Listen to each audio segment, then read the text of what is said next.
Demons, vampires, possessed women. Need I say more? Like, I was crying over snails. She decides to kidnap all of the men.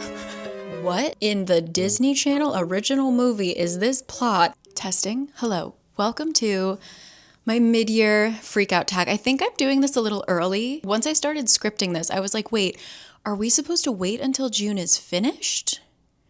Or do it in June?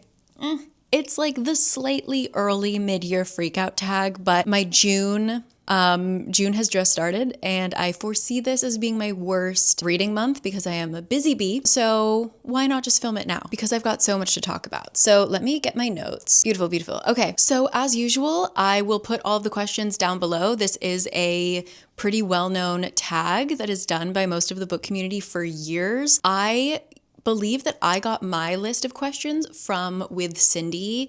I do not know where this originated. This tag has been going on for so long, I haven't found who exactly started this, but if anyone knows, let me know and I can credit the original creator. And honestly, a lot of what we're going to be talking about in this video are anticipated reads because the first half of this year hasn't been the best in terms of reading. And I just want to give a shout out to the book bloggers who have created endless lists of all the books coming out this year. There were so many, just as I was kind of researching for this video, so many books I didn't even know were coming out this year that I had to immediately run to my library and put them on hold. Thank you so much. One can only take so many TikToks about it, so having like it written down in a lovely way was so wonderful. So also thank you to the sponsor of this video, which is Squarespace. If you would like to join the legion of book bloggers, Squarespace helps you host your online presence. So if you want to start a blog, if you want to start a shop, they have incredible monetization features. They have really easy to use and free templates to make your website look really professional. Even if you just want like a place to have a portfolio that you can send people instead of a resume or a LinkedIn or something like that, connect your social media accounts. There's comment sections, there's email list features, and they have an analytics section to show just what people are looking at and where they're from and things like that. So you can go right now to squarespace.com and try it out for free and set up your website. And when you're ready to launch, you can go to squarespace.com/caricanread to get 10% off your first website or domain. Truly thank you to the bloggers because you made this video 10 times better. And I hope that I can just pass on the knowledge. So thank you so much. Let's dive into the tag. It is just, as always, a weather and just outside world update. We are closing in on, I think we have 2 days left. Currently we have early voting, but it is election season in Korea. And so if you hear any weird background noises of songs and people with megaphones, people are campaigning down to the last second. So it's a little noisy outside, but it's a beautiful day. It's a beautiful day. I will be heading outside to read right after this. But I'm so excited to talk to you about all of the questions, and I have them right here. So here we go. Starting with, first off, best book I've read so far in 2025. I mentioned that this has been a rough year. It's been a rough year. So first one that comes to mind, my list is so strange. I did a reread of Little Thieves, and I feel like that entire trilogy, which if you want to know my feelings on the trilogy as a whole, I talk about it in my reading wrap up for May. It's one of those series where I liked it because it made me feel a range of emotions, but a lot of those emotions were on the negative spectrum in terms of like rage, frustration. So I can't say that I loved the last two books, but Little Thieves, the first book, you can read it as a standalone, remains so strong. Really, really enjoyed Little Thieves. I also have written down The Raven Scholar. That was a really fun high fantasy. I feel like I'm still just chasing the high that A Memory Called Empire gave me from last year. So any kind of complex magic system or political system, because A Memory Called Empire is sci-fi, I'm chasing the high. And I haven't really found anything yet, but The Raven Scholar came close. It was this lovely mixture of, it was complicated enough to kind of make my brain work, having to just kind of remember there were so many moving parts in that plot. But it was also fun and intriguing, and I liked the world. So yeah, it wasn't a perfect book, but it came damn close. I also wrote down Hazelthorn, mainly for the vibes. I don't know if I think that just came out. I read it as a arc, I believe.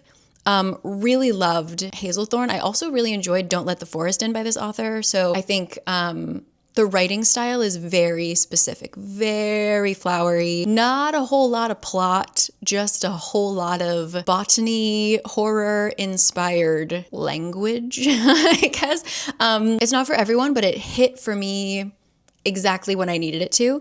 And then I also wrote down Small Island if we take out the husband.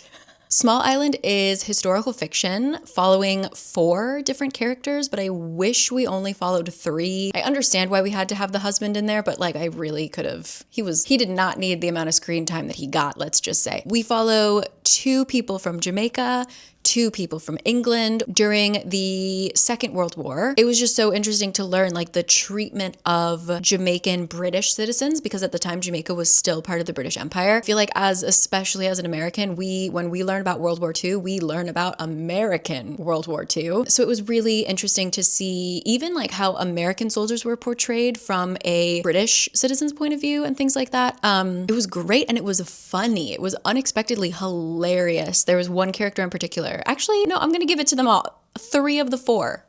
I even forget, is the husband's name like Bernard or something? Forgettable. The other 3, hilarious. So if you're looking for historical fiction that, even though the book was really long, I felt like I didn't want it to end other than Bernard's part, highly recommend Small Island. And then, this isn't in my notes because I just finished it last night. I just read Endling by Reva. This takes place in Ukraine as Russia begins their most recent invasion. It is, oh my God, not what I expected at all. How do I explain this? It starts off, you think it's a story about the Ukrainian kind of marriage tourism machine, sex tourism as it were, where we're following 2 or 3 different girls who are involved in these kind of like romance tours of these Western men who come over to find like these docile, beautiful Ukrainian wives. One of them is only joining this so that she can fund her research to rescue snails that are going extinct. She's very passionate about snails. I learned so much. I am now passionate about snails. We also have another girl who is only in the marriage market because her mom is a anti-sex tourism activist, like a feminist figure in Ukraine. And her mom has gone missing. So she's trying to like scare her mom or like anger her mom out of hiding by parading around as like a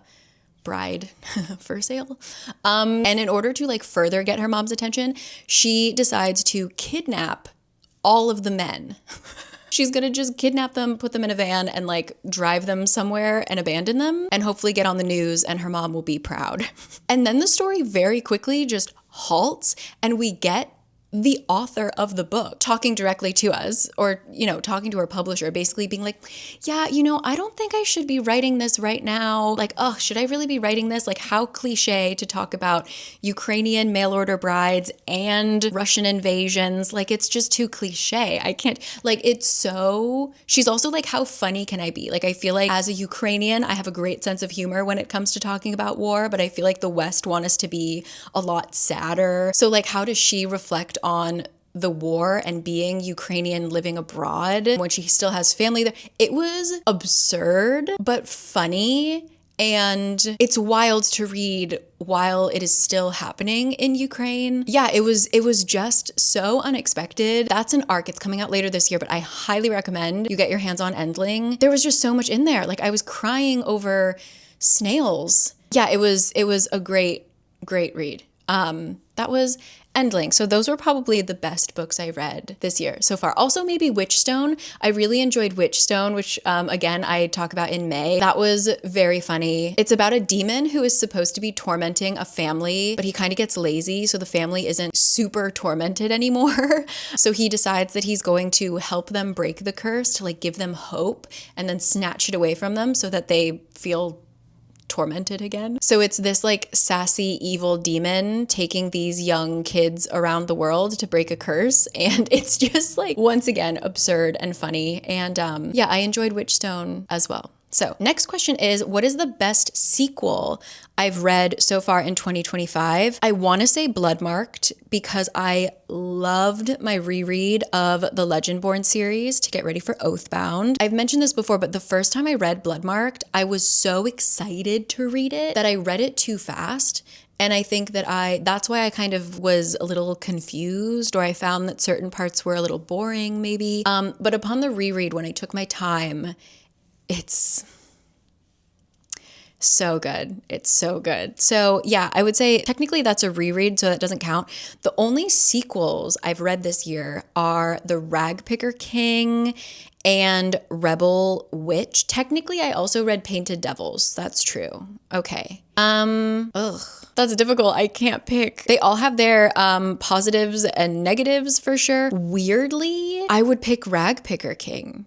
Actually, like I felt like Clare, this is a sequel to Swordcatcher, which is Cassandra Clare's first attempt at an adult fantasy that is outside of her Shadowhunters world. And I really think she kind of fumbled a bit in terms of trying to world build from scratch again. But I think that with the Ragpicker King, she was back in true Clare form, which is like a negative and a positive. It was chaotic. It was dramatic. It was, if these people would just talk to each other for one damn second, this book would have to be like 300 pages shorter because everything would be solved. But I appreciated it. I, for some reason, really enjoyed The Ragpicker King. Rebel Witch, I didn't enjoy. Rebel Witch was the sequel to Heartless Hunter. I really didn't like that. It was so tropey. It was so like, let me just write the plot in such a way that I can get these characters into steamy situations. Like that's what it felt like. The plot was so simple and dumb, and like every plot twist was very obvious from like page 1. So it really just felt like the plot was written in order to like, let me put them in a boat so that they are in close quarters, and let me put them in an inn where they are in close quarters. It was just a lot of forced proximity that didn't feel natural at all. And yeah, it was quite a bummer. Quite a bummer. And for Painted Devils, I also have my issues with it. I think as a whole, the series was good, but Painted Devils was definitely like a very weird sidestep. Also much more focused on like physical intimacy and the romance than the magic and fantasy and plot that I enjoyed from Little Thieves. Yeah, kind of a rough time for sequels this year. That's what I gotta say. Weirdly, Clare comes on top. Oh my gosh, new releases that I haven't read yet, but I want to. The Floating World by Axie. It's been out for like a month and a half maybe, and I still haven't read it, and I don't know why. My friends currently have the arc of the sequel and I still haven't read the first book. I'm ashamed, and I really, really want to read it. I love Axie. Slight disclaimer, she's a personal friend, but I loved her work before I ever met her. She has written The Girl Beneath the Sea, which is wonderful. She's written so many books, but her fantasies in particular are superb. And so yeah, if you're looking for any Korean-inspired young adult fantasies, she knows what she's doing. I really want to read The Floating World, and that is, I might read that on the airplane. I'm getting on a very long flight next week, so I might break my romance reading habit to pull up with a fantasy because I want to read it that badly. I also have heard really great things about The Buffalo Hunter by Stephen Graham Jones. It's another one that's like on my TBR, but I think my wait at the library is like 26 weeks or something obscene. So we shall see. But yeah, those are the two I think that have already come out that I'm like chomping at the bit. Need to read. Oh my gosh. Okay. Most anticipated release for the second half of the year. Okay, now this is where we're going to talk for the longest.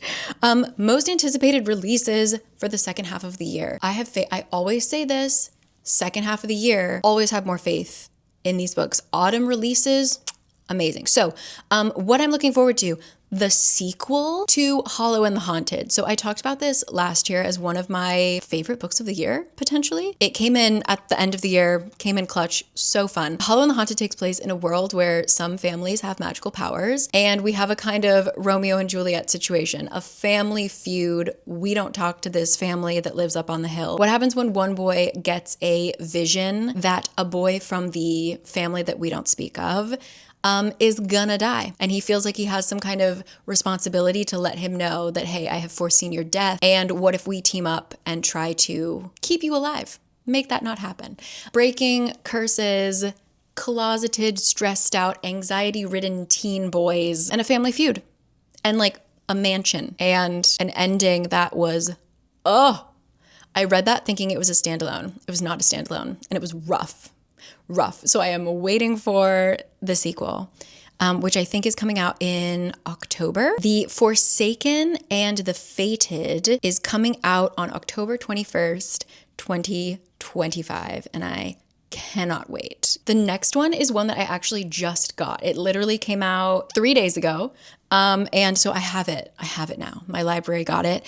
It's called the Hartmaton Season. This is a standalone novel. It is hard-boiled fantasy noir. Raymond Chandler meets P. Jolly Clark in a post-colonial West Africa. Veteran and private eye Boubacar doesn't need much. Least of all trouble, but trouble always seems to find him. When a bleeding woman stumbles onto his doorway, only to vanish just as quickly, Boba reluctantly finds himself enmeshed in the secrets of a city boiling on the brink of violence. The French occupiers are keen to keep the peace at any cost, and the indigenous Dugulin have long been shattered into restless factions vying for a chance to reclaim their lost heritage and abilities. As each hard-won clue reveals horrifying new truths, Boba may have to carve out parts of himself he's long kept hidden, and decide what he's willing to offer next. I don't know, man. I just saw P. Jolly Clark and I said yes. So I will be reading that. Next up is, of course, The Listeners by Maggie.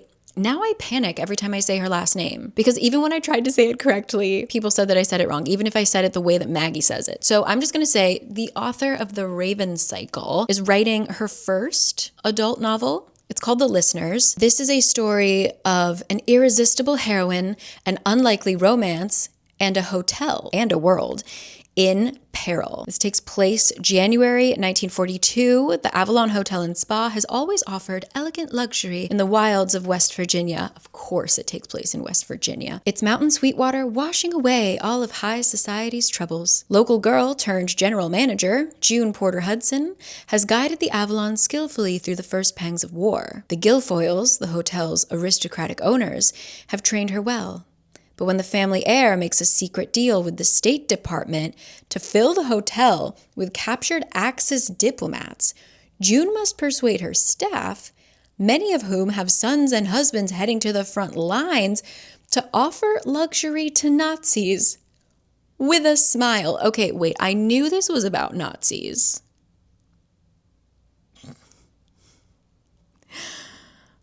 Meanwhile, FBI agent Tucker Minnick, whose coal tattoo hints at an Appalachian past, presses his ear to the hotel's walls, listening for the diplomat's secrets. He has one of his own, which is how he knows that June's balancing act can have dangerous consequences. The Sweetwater beneath the hotel can threaten as well as heal. What? It's categorized as historical fiction, magical realism, and fantasy mystery.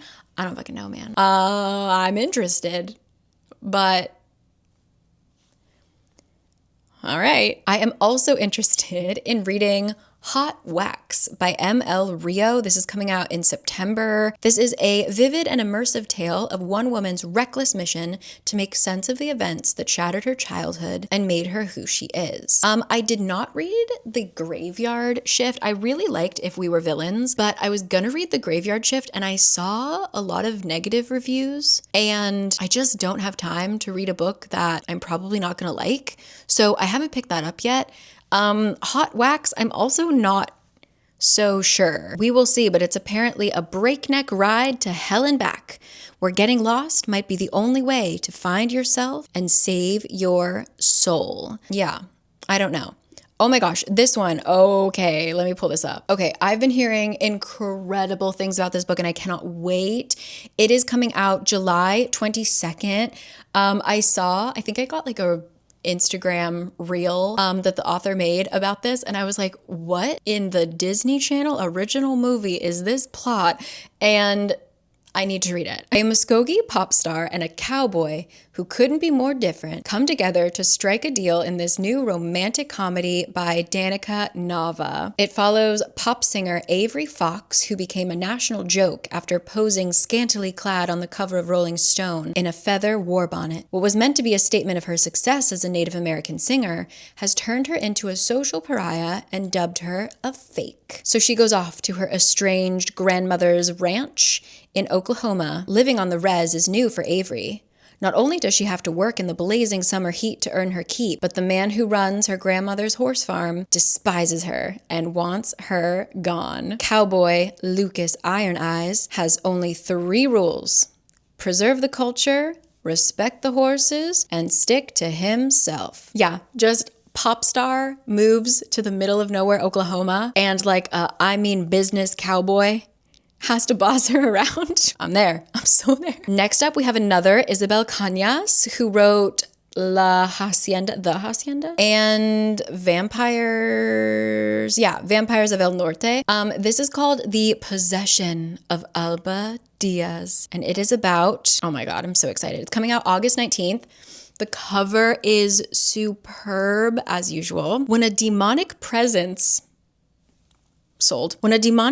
awakens deep in a Mexican silver mine, the young woman it seizes must turn to the one man she couldn't trust. In 1765, plague sweeps through Zacatecas. Alba flees with her wealthy merchant parents and fiancé Carlos to his family's isolated mine for refuge, but safety proves fleeting as other dangers soon bear their teeth. Alba begins suffering from strange hallucinations, sleepwalking, and violent convulsions. Elias, haunted by a troubled past, came to the New World to make his fortune and escape his family's legacy of greed. Alba, as his cousin's betrothed, is none of his business, which is of course why he can't help but notice her every time she enters a room or the growing tension between them, and why he notices her deteriorate when the demon's thirst for blood grows stronger. Yeah, I'm fully back in my vampire kick. So, demons, vampires, possessed women. Need I say more? Ooh. This is one that I found from a blog, and I wouldn't have known about it otherwise. So excited. I already have it on hold at my library. It's coming out June 10th, so next week, actually. It is called The Great Man by Kyra Davis Lurie. This is a poignant retelling of The Great Gatsby set among LA's Black elite. A young veteran finds his way post-war, pulled into a new world of tantalizing possibilities and explosive tensions. In 1945, Charlie Trammell steps off a cross-country train into the vibrant tapestry of Los Angeles. Lured by his cousin Marguerite's invitation to the esteemed West Adams Heights, Charlie is immediately captivated by the Black opulence of LA's newly christened Sugar Hill. And the Gatsby character is named James Reaper Man. Reaper's extravagant parties, attended by luminaries like Lena Horne and Hattie McDaniel, draw Charlie in, bringing the milieu of wealth and excess within his reach. But as Charlie's unusual bond with Reaper deepens, so does the tension in the neighborhood, as white neighbors, frustrated by their own dwindling fortunes, ignite a landmark court case that threatens the community's well-being with promises of retribution. Told from the unique perspective of a young man who has just returned from a grueling, segregated war, The Great Man weaves a compelling narrative of wealth and class, illuminating the complexities of Black identity and education in post-war America. So excited! Yes, that one, cannot wait. Next up, okay, this is gonna sound a little kooky coming from me because I did not enjoy the forced marriage trope books that this author has done, but I did enjoy their, what was it even called? The Air Awakens series. It was 2 books too long, but I enjoyed the first 3 books.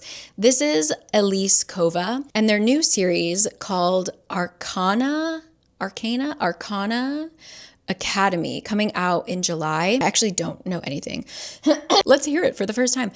A woman who wields magical tarot cards lands herself in a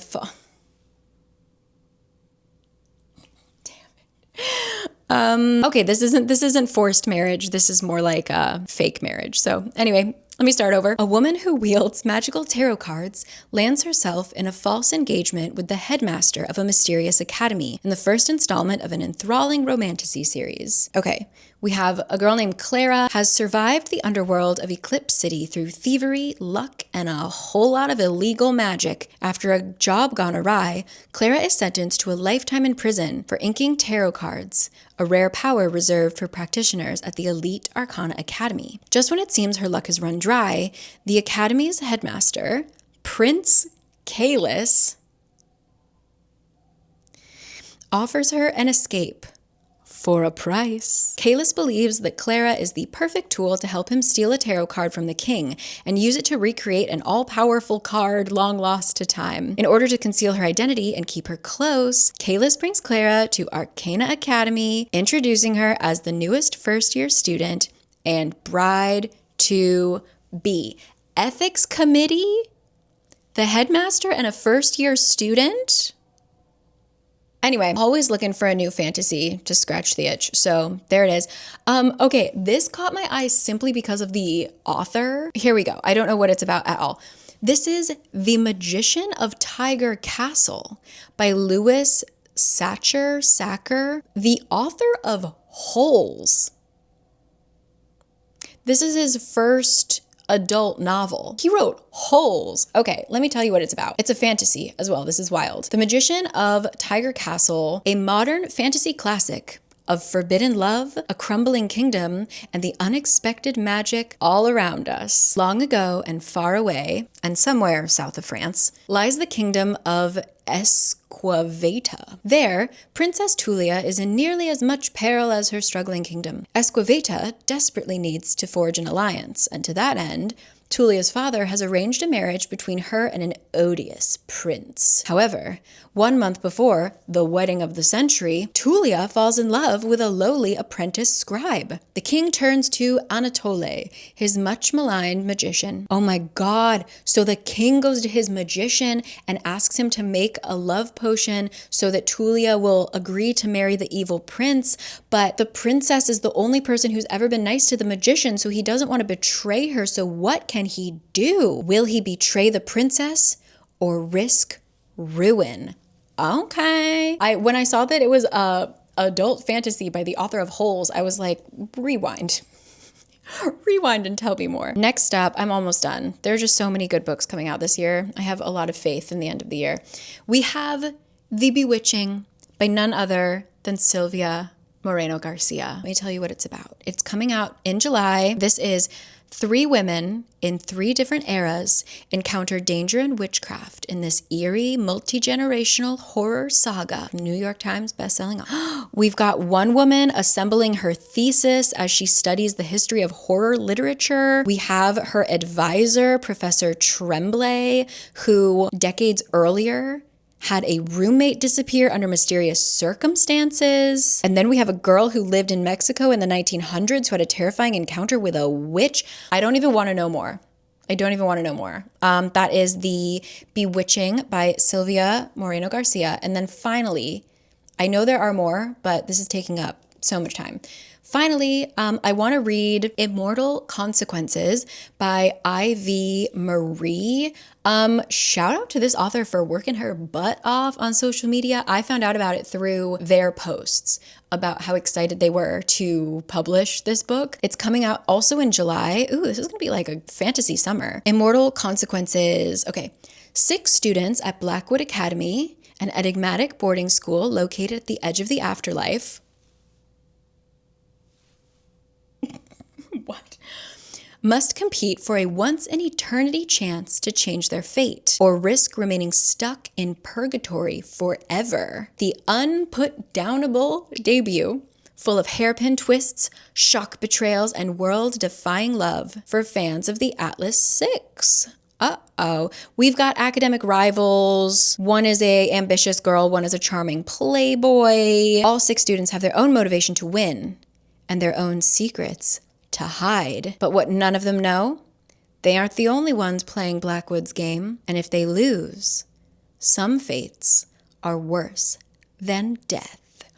What? I don't know, man. I don't know, but I'm into it. Those are all of the books that I'm super, super excited to read this year. There are so many more, but leave yours down below because I want my list to be long and I want to look forward to finishing 2025 strong. Okay, we're back. I needed a hydration break. Next question is biggest disappointments so far. So where should I start? I'll start with least disappointing to most disappointing. First time caller. I really, really love BK Borison. I have reread Love Light Farms multiple times. I think that her characters are so funny. And so I was really, really looking forward to First Time Caller, and it was just the man was the issue. It's a rom-com about a romance hotline, like an advice hotline on the radio, and a girl calls in asking advice for her mom, and then her mom ends up getting like a job on the radio because she's just so likable and everyone wants her to find love, and maybe she finds love in the radio booth. I thought that BK Borison did such a good job making, I think her name is Lucy, making Lucy so great, and Lucy had such a rich life and she was just like, who wouldn't fall in love with Lucy, that it made, I forget what his name was, like Adam. It made her romantic interest feel very lame. Like, I don't know anything about him. He just kind of was like, I love Lucy. And it's like, well, yeah, you love Lucy. We all love Lucy because she's really great. Who are you? Why should Lucy like you? So yeah, it was just kind of a bummer in that sense. I have faith in the next book though, because she's going to continue kind of like with Love Light Farms. Now all the other characters are going to get love stories. Looking forward to that. But yeah, I just... A level above my disappointment for First Caller is Night in the Moth. And no one is more shocked to hear that than me. This is Rachel Gillig's first new fantasy that is outside of her world for One Dark Window. I really loved that duology. So when she announced a new fantasy, I was all over it. This one just didn't hit for me in terms of like the world building and the motivations of our characters to go on this adventure that they're on. It was so unclear, just kind of confusing. I know that quite a few people had issues with like the plot being so tied to faith because this is all kind of about religion in a sense. I didn't have a problem with that. I really just had a problem with I didn't understand why these characters were so hell-bent on completing this one particular task. Yeah, I don't know. It just really was missing something for me. And in terms of the romance, I felt like it was another case of like, you know, they're supposed to like each other, but you don't really know why. Yeah, it was unfortunate. I loved the first probably 20 to 30%. And then once we actually started the adventure, I really didn't like it, but you will hear about this book a little bit later based on these questions in a more positive light. So it wasn't all bad, but it was just, I really had high hopes and it was just not good. Unfortunately, that is The Night and the Moth. A level above that, we have A Land So Wide. This is by Aaron A. Craig. This was disappointing because it started off so strong, deliciously strong. I ate up the first 30-40% of this book. And then once the action is supposed to start actioning, it is as if, so full disclaimer, I read this as an arc. So I'm really holding on to the belief that this was just not finished, that the last 50% had to be edited and rewritten, because how could she have written such a rich beginning and such an empty end? So A Land So Wide was just such a great setting because it was this really small community in the middle of the woods, and there's some curse where nobody can be out of bounds, like out of the boundary of the town after dark. But what happens when the boundary starts to close itself? And what if our main girl has to go outside of the boundary to rescue the man that she loves? It was really cool, and I loved that sort of cult-ish, secluded little town in the woods kind of vibe. Really enjoyed it. And then we get into the kind of fantasy element, and it was just so bizarre that it had no emotional impact.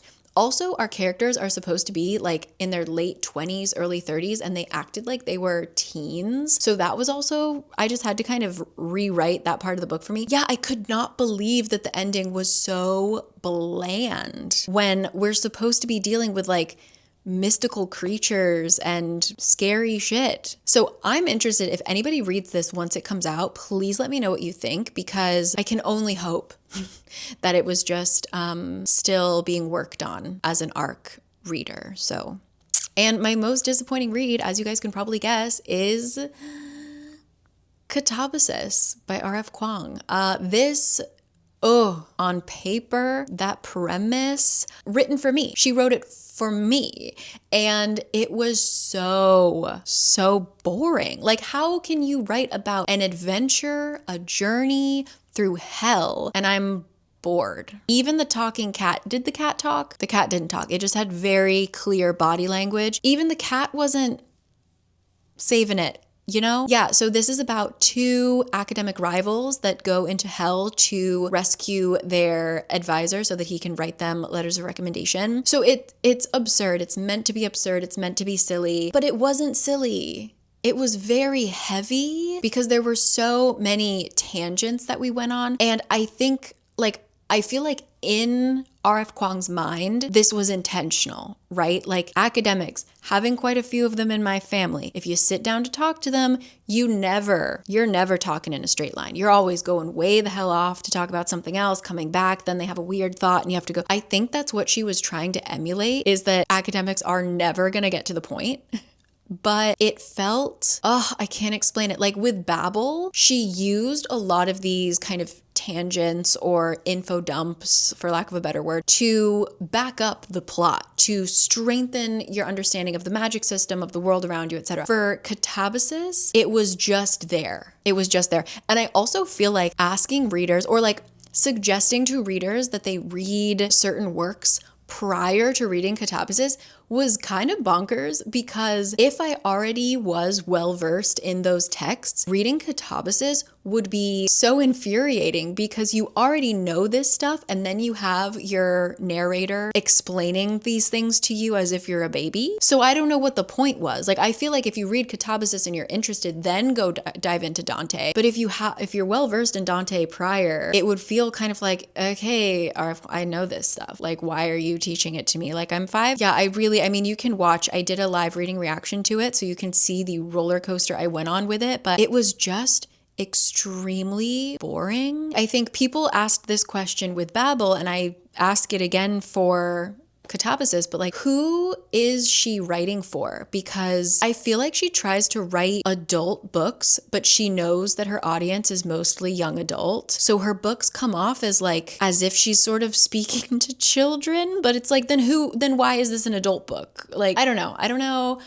Again, I point to the parallels between this and Alice's Adventures in Quantum Land. If you ever want to learn about quantum physics, go for it. Yeah, I also wonder, so I also read this as an ARC. I can't imagine her editing this. Like, it wasn't an issue with A Land So Wide where it felt like, oh, this wasn't finished. Like, this needed to be zhuzhed again. Catabasis felt finished. Like, I feel like this is what she wanted us to read. It just wasn't good. So those are my thoughts on Catabasis and all my disappointments. What's the common denominator with these four?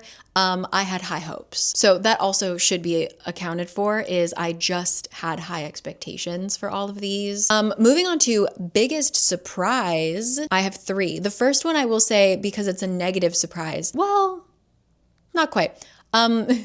Holy Terrors by Margaret Owen is the finale to the Little Thieves trilogy. Surprised because I would have never thought we would end up where we did from where we started.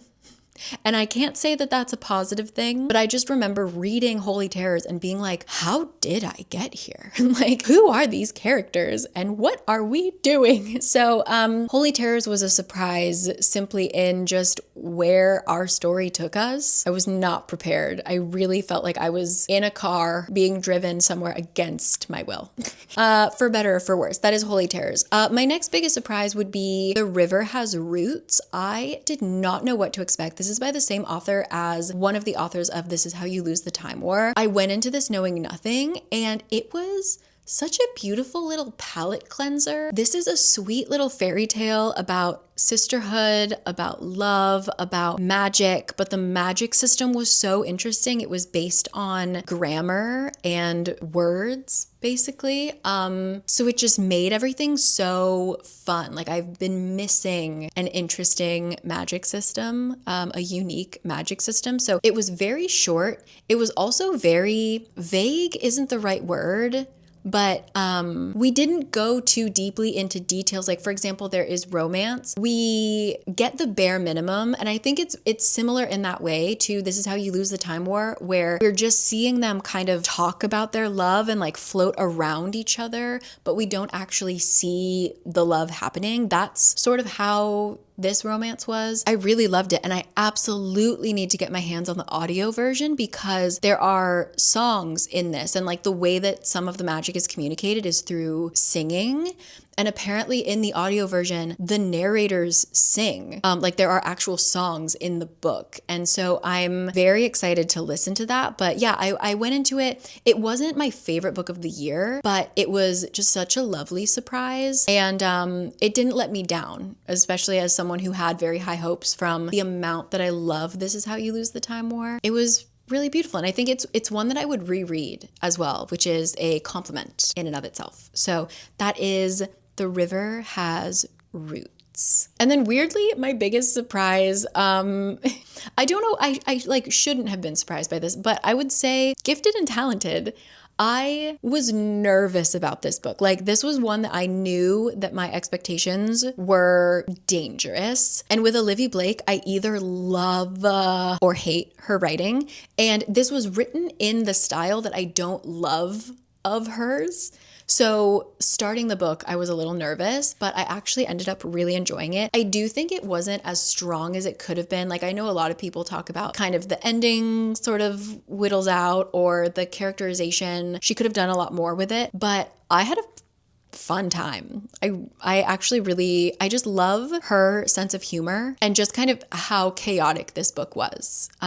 So yeah, it was a very pleasant surprise. Again, because I think I was so nervous going into it that yeah, it ended up being really fun. Gifted and Talented is about 3 siblings who are the heirs to this like tech empire. Their father dies, they meet up so that their lawyer can read the will, and they are all like overachieving, basically like the gifted and talented children who grow up and have a lot of trauma and mental health issues.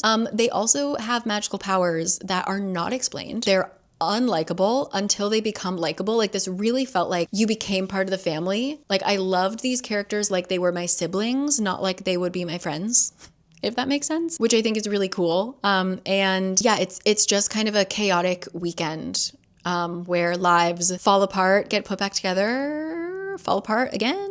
I don't know. Yeah, it was an interesting ride, to be sure. And so it was surprising how much I liked it, especially with my attention span has not been the best, and her writing style requires you to pay attention. And so I was more also surprised with myself that I handled it. And yeah, that is Gifted and Talented by Olivia Blake. Next question is favorite new author. I haven't read a lot of new authors this year. I think I did a lot of either new series by authors that I already love, or finishing a series that they're already working on, or something like that. So my favorite new author would have to be Margaret Owen, even though technically I did read Little Thieves 2 or 3 years ago. Hilarious human being. I follow them on Instagram. So funny. Every little detail, like even if you don't read Little Thieves, like go look up the official fan art and things like that, because even just how Margaret Owen like explains her characters, like you'll get a picture of Vanya and you'll get like a few bullet points about who Vanya is, and it's always so funny. Like just the little blurbs, how she's able to explain the chaos that is the Little Thieves trilogy. Everything about it is so funny. Like just go read the captions of things. It was a chaotic, wonderful time. So yeah, I think Margaret Owen. I started her other duology that is not connected to Little Thieves. I didn't love it as much, but I still enjoyed it. So I think that I will absolutely be continuing reading anything that she writes. So yeah, I think Margaret Owen easily takes the cake with that one. Okay, and then another one that I'm having difficulties with is newest fictional crush. I feel like any romantic interest in any book I have read has been questionable, has been frustrating, has been someone I would not want to spend time with. So I wrote down, I put slim pickings, but I might say Justin DeVere from A Lady for a Duke, which I would agree with. I would say, yeah, he was like a solid human being that I liked as a person. So yeah, I could have a crush on Justin DeVere from A Lady for a Duke. That's really slim pickings, guys. I would also say William from the Legendborn series, but unfortunately he is interested in men. So that sucks for me and a lot of people. Why is that literally all I can think of? Those are the only people I could like stand to be in a room in. Honestly, it's just been unsufferable, or like people who do unforgivable things. Let me know about your crush. I also haven't read the new Emily Wilde. So I feel like Wendell should be here somewhere, but I haven't read the new Emily Wilde yet, which is also wacky. So maybe add that to recent releases that I need to read. Shout out to Wendell because love of my life. I feel like I've only been reading like really annoying characters, unfortunately. Next question, coming to the end. Newest favorite character. So this is where you get to hear about The Night and the Moth again. Even though that book was a huge disappointment, it delivered me one of my favorite characters, which is the gargoyle, her trusty sidekick. The Night and the Moth is about a girl who is basically raised in this cathedral to be a diviner, to do like fortune telling kind of stuff. And the protectors of the cathedral are these gargoyles that can walk around and talk. And so we have one gargoyle that comes along with us on all of our adventures. He is bat-shaped. For reasons unknown, he calls everyone Bartholomew. So instead of saying like, you, go get me my sweater, or like, oh, that's his book, he'll be like, oh, that's Bartholomew's book. Bartholomew, did you see this? kind of thing. I loved the gargoyle. Like that truly was the reason why I kept reading the book, was the gargoyle was just amazing. So yeah, new favorite character. The gargoyle from Night and the Moth. Oh my God, these next questions are so hard. A book that made you cry. I cry during every book. Pretty much it's pretty rare that I don't cry while I'm reading. I have so many, but the first one that comes to mind is The Ragpicker King, just because I was so frustrated with these dumb characters. And I was just like, yeah, I don't know. That and Holy Terrors. I was crying with frustration, with sadness, but mostly with frustration at the situation. But yeah, I can't think of a really sad book that I've read. I ugly cried with a couple books last year, so just you wait. I have a feeling, yeah, at the end of the year, I'll have a good list, but just right now, I really can't think of any. Books that made you happy. Yeah, The Little Thieves. I really had fun with that, so I'm not going to talk about it much more. It was just a really great time.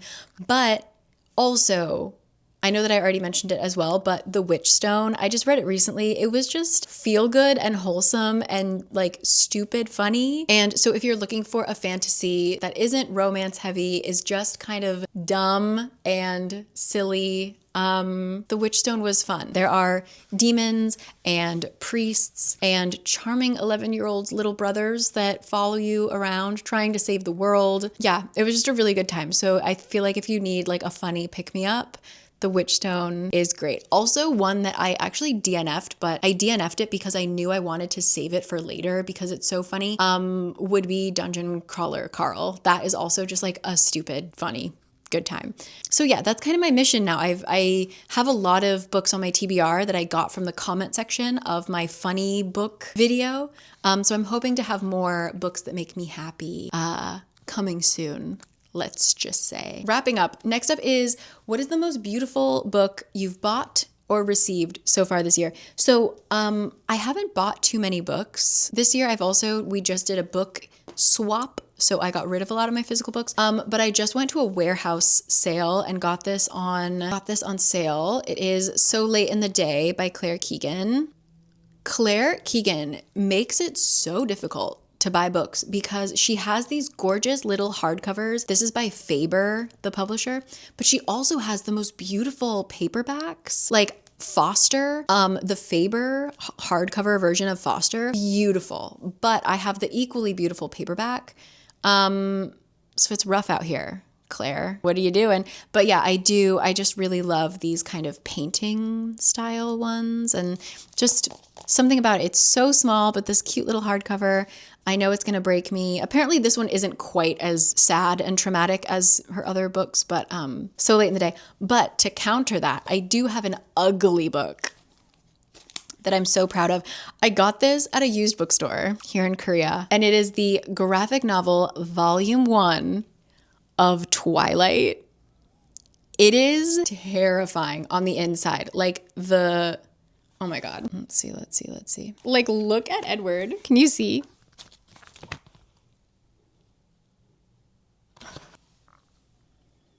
I don't know. So, no. Can you see his little fangs? So yeah, that's my ugliest book. I'm so sorry. And then the final question is, what books do I need to read by the end of the year? And I just made a video about my TBR. So every book you see behind me.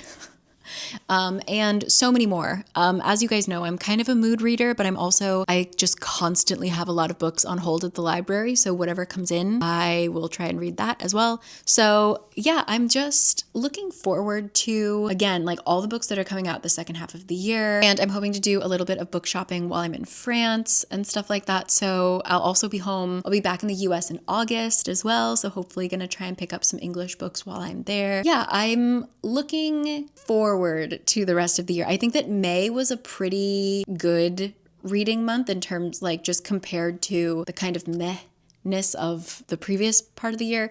So things are only looking up, in my opinion, and I'm really excited. And yeah, I'm currently reading the arc of the Irresistible Urge to Fall in Love with Your Enemy, because I read the original fanfic. That's the only fanfic I've ever read, and I really liked it. I'm about 20% in. It hits a little different as a trad pubbed book, but I'm going to give it time. I'm going to give it its time, and I will report back for my June wrap up. But yeah, that's my mid-year freakout tag. Sorry if everything looks a little wacky. I'm preparing for my trip, and things are always a bit chaotic before that. We just had our book swap. We had like a lot of events and work, and now I'm heading off to relax. But so yeah, this is what's the opposite of the calm before the storm? This is the storm before the calm, I suppose. So yeah, thank you as always for listening. Let me know, because so many of these, like the Raven Scholar, for example, like so many of the books that I really ended up enjoying, the Witchstone, they all came from you guys. So as usual, I genuinely do look up every book that you guys recommend to me. So leave down below what's been the best book you guys have read so far. What are you looking forward to, etc. Because yeah, I have faith. I have a positive outlook on life. So I'm gonna leave you here because I'm gonna have lunch. I'm gonna edit this for you, and then I'm gonna start packing. So I will see you guys, if not next week, because I might take a break. I might not have read anything. Am I going to read the new Ali Hazelwood on my flight next week? Yep. Yes, I will. I will report back. Oh yeah, that was a surprise, I would say. Add that to the surprise list. Deep End. Why did I not hate it? I mean, it's Ali Hazelwood, so I wouldn't hate it, but for someone who doesn't enjoy reading a whole lot of smut, to read a book based on BDSM, and it's gonna be mostly smut. I think she said it was her smuttiest book yet. Why did I not hate it? I don't know. So yeah, we can add that to the list. But anyway, yeah, I'm excited to talk to you more about all the books that I will get up to this summer. So thank you again to Squarespace. You can go to squarespace.com right now and play around for free. And then when you're ready to launch your website, you can go to squarespace.com/caricanread to get 10% off your first domain or website. So thank you again to the book bloggers for bringing a lot of these books to my attention. And yeah, I hope you're having a great first half of the year. I hope that the second half is even better for all of us. And I will see you then. Okay? If you see me walking around France with a lot of books that are not going to fit in my suitcase, don't stop me. Don't say anything. All right? Talk to you later. Love to you always. So excited to hear what you're reading. See you then. Bye.